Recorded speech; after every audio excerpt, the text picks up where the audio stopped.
Late at night, my 9-year-old grandson showed up at our doorstep unexpectedly. I rushed to open the door and found him barefoot, with blood oozing from his toes. He was tightly holding the hand of his 4-year-old sister, whose face was streaked with tears. "Did you two really walk here all by yourselves?" I asked in disbelief. They nodded, and I quickly ushered them inside. However, when my husband woke up, he was furious. "Absolutely not," he yelled, his terrifying expression making the grandchildren burst into tears. I was bewildered. Surely they could have stayed for just one night. But then I couldn't believe what my husband did next. "My name is Margaret. I'm a 63-year-old homemaker living with my husband Patrick, who is 2 years older than me. He worked as a high school teacher until he retired at 60. We have 2 children who are married and independent. Our daughter Laura lives in a nearby apartment while our son Richard lives in the neighboring town. Richard's wife, Victoria, is stunningly beautiful, with translucent white skin and big eyes that make anyone falter under her gaze. She's an ideal daughter-in-law as long as she remains silent. However, she has a sharp tongue. Everyone wonders why a woman of my caliber would marry a man like him, she often boasts. Are you saying Richard isn't up to your standard? I once asked. Well, he works for a top-tier company and earns a decent income, but let's be honest, he's not that good-looking. But I'm not that picky, so he's lucky, I guess. I felt very angry hearing her speak ill of my son. Who does she think she is? I wanted to say something, but I held my tongue to avoid a confrontation. However, my husband couldn't remain silent. Richard sure married quite an impressive wife, didn't he? He remarked sarcastically. Victoria seemed unfazed and smirked dismissively. Richard, in response, could only manage a wry smile. Victoria is too good for me. Seeing this, I imagined my kind-hearted son must be facing some challenges in his marriage. Despite their differences, they had a child together. Daniel, our first grandchild, resembled his mother, with a remarkably beautiful face, yet inherited his father's kind personality, a perfect blend of both parents' best qualities. I always looked forward to Richard bringing Daniel over to our house. Victoria rarely visited, which might have been for the best. 5 years later, we welcomed a granddaughter, Emily. She was an adorable girl with fair skin, chubby cheeks, and round eyes. However, when I visited my son's home to celebrate her birth, Victoria disdainfully glared at the newborn. Daniel takes after me and is beautiful, but why is this one so chubby and ugly? Who does she even resemble? She's not cute at all. You're a mother. Don't say such things. She's perfectly cute just as she is, I retorted. I can say whatever I want about my own child. Are you trying to start trouble with me? I won't lose to an old hag like you. As my husband heard this exchange beside me, his expression changed. I could tell he was about to shout in my defense, so I quickly intervened. Instead, it was our son who raised his voice in anger. Victoria, enough. Mom and Dad came here to celebrate. There's a limit to how rude you can be. Oh, how unusual for you to stand up to me, she sneered, glaring sharply at Richard, as if ready to strike. I quickly relented. I'm sorry, Victoria. You've just given birth, and it's a stressful time. I shouldn't have said that. I apologize. Please forgive me. Humph, exactly. You shouldn't have said anything. You could have just sent a gift instead of coming all the way here, Victoria replied, her demeanor consistently lacking manners. I couldn't say anything further. Because of incidents like these, we grew distant. Despite this, Richard continued to bring Daniel and Emily over regularly, which made us happy. However, there were still some concerns on my mind. Daniel was bright and talkative, but Emily, even at ages 3 and 4, showed hardly any signs of speaking. Furthermore, her once fair skin had turned extremely dark from sunburn, and her hands were rough and dry. When I asked Richard about Emily's condition, he said, Victoria claims Emily loves playing in the garden. But the state of our granddaughter's skin was still extremely concerning. Then one day, our family was struck by tragedy. Richard suddenly passed away. He fell from the stairs of a pedestrian bridge during his commute. Though he was rushed to the hospital and received intensive treatment, he didn't make it. I was in such shock that I could hardly stand. Richard, you poor thing. It must have been painful, I murmured as tears streamed down my face. Daniel cried uncontrollably, shouting, Daddy, Daddy, what's wrong? Wake up, meanwhile. Emily stood expressionless, biting her lip. Victoria, without shedding a tear, continued to fiddle with her phone.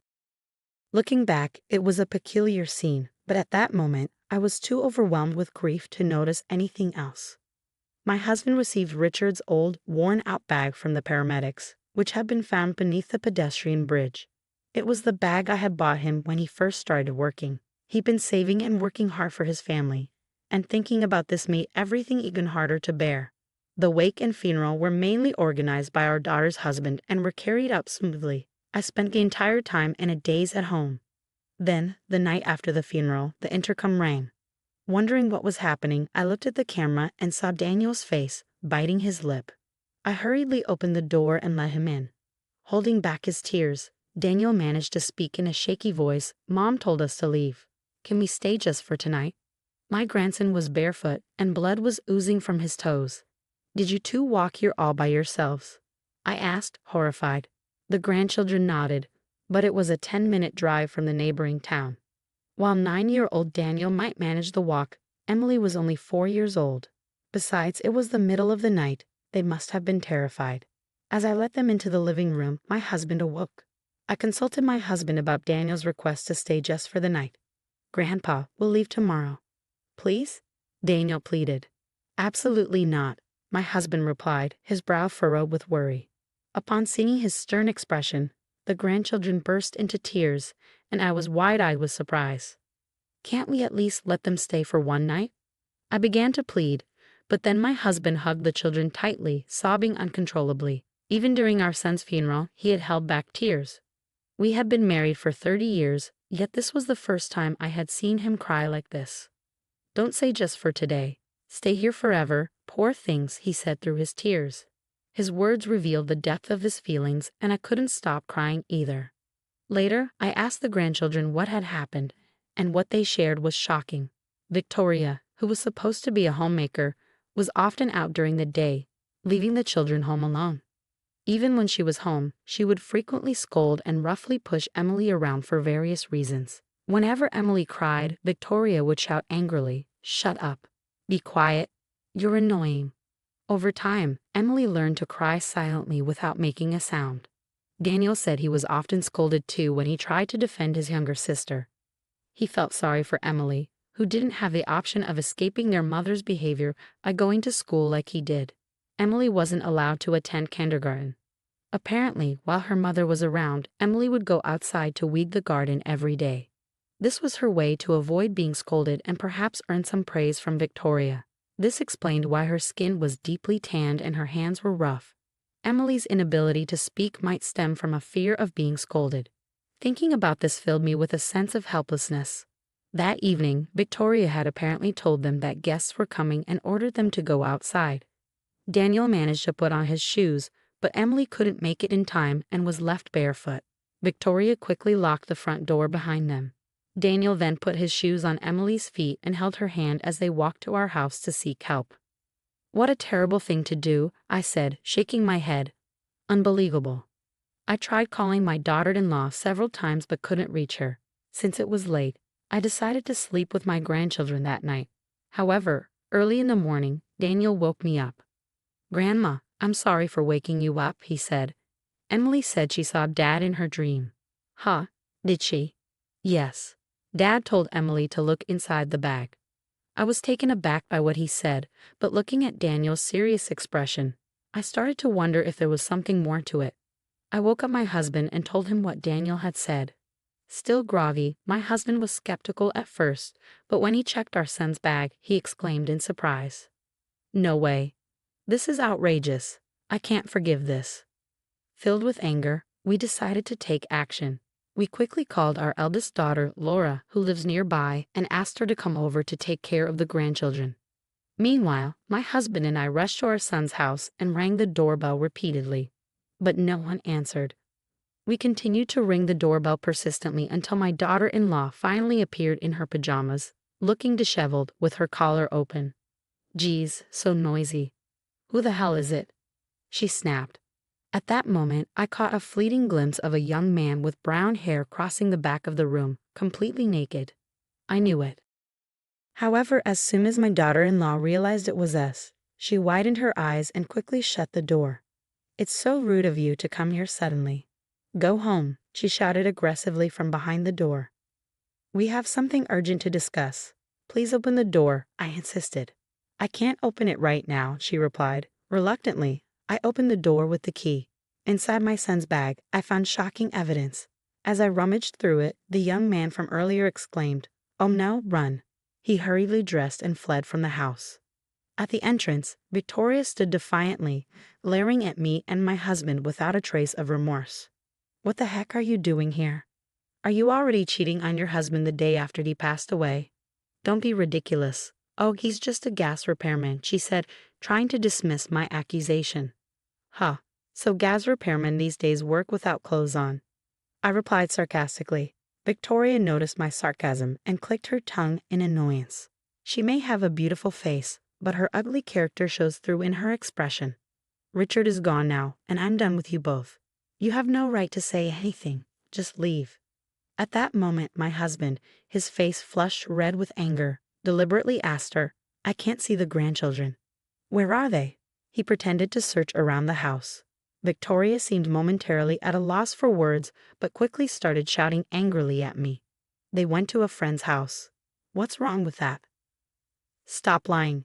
Were you not worried when a 9-year-old and a 4-year-old were gone all night? Are you even a mother? Huh? How do you know about that? They walked all the way to our house late at night. As I told this to her, she looked puzzled and astonished, then shamelessly responded with a brazen attitude. Our daughter isn't cute at all. And the son I raised lovingly rebels against me. I don't need those brats. You can take them, but give me money. I want $100,000. It's not much, right? She truly was the worst kind of woman. I felt boiling anger at the thought that my son and grandchildren had suffered because of such a woman. Too bad you can't spend money behind bars. I've recorded our entire conversation, I said, revealing my phone. Huh, you're so naive.